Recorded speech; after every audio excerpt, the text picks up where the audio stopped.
devrait être... Absolument, je crois que tous ces éléments, vous l'avez dit, sont importants. Les éléments matériels que sont les mesures de sécurité, les éléments matériels que sont l'emploi pour les jeunes, etc., la réponse à apporter à la demande sociale et au désespoir qui peut habiter certains, mais ultimement, la réponse à ce défi est une réponse de l'esprit, c'est une réponse spirituelle, c'est une réponse de l'éducation et c'est une réponse de la religion elle-même. Vous savez, la religion a cette signification particulière, elle est à la fois ce que l'on peut instrumentaliser, ce que l'on peut utiliser, parce qu'il est très facile de tourner des gens de religion en des fanatiques qui ne réfléchissent plus, parce que vous leur faites considérer que leur identité religieuse est en danger et vous les tournez en fanatiques et en violents.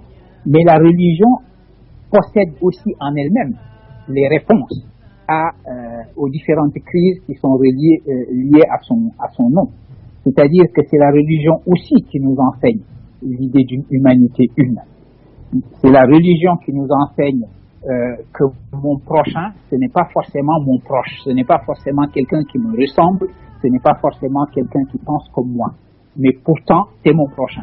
Nous partageons d'être, comme on dit dans notre langue d'ailleurs, nous partageons tous d'être des enfants d'Adam. C'est comme ça que nous disons aujourd'hui en Wolof pour parler de l'humanité. Nous disons d'homme à Adam. Nous sommes tous des enfants d'Adam, et ça c'est la religion qui nous l'enseigne. Il y a également une autre force qui est celle de la prière. Ne jamais douter de la force de la prière. Quand on est un homme ou une femme de religion, il faut toujours faire confiance à la prière et il faut en la matière aujourd'hui demander à notre religion à la fois de nous donner les ressources intellectuelles et spirituelles pour faire face aux dangers et également prier de toutes nos forces pour que Dieu protège notre pays et qu'il protège sa religion et qu'il protège les musulmans de la violence qui vient de leur propre sein et qui est d'abord dirigée contre eux. Oui, et tout tourne finalement autour de l'homme.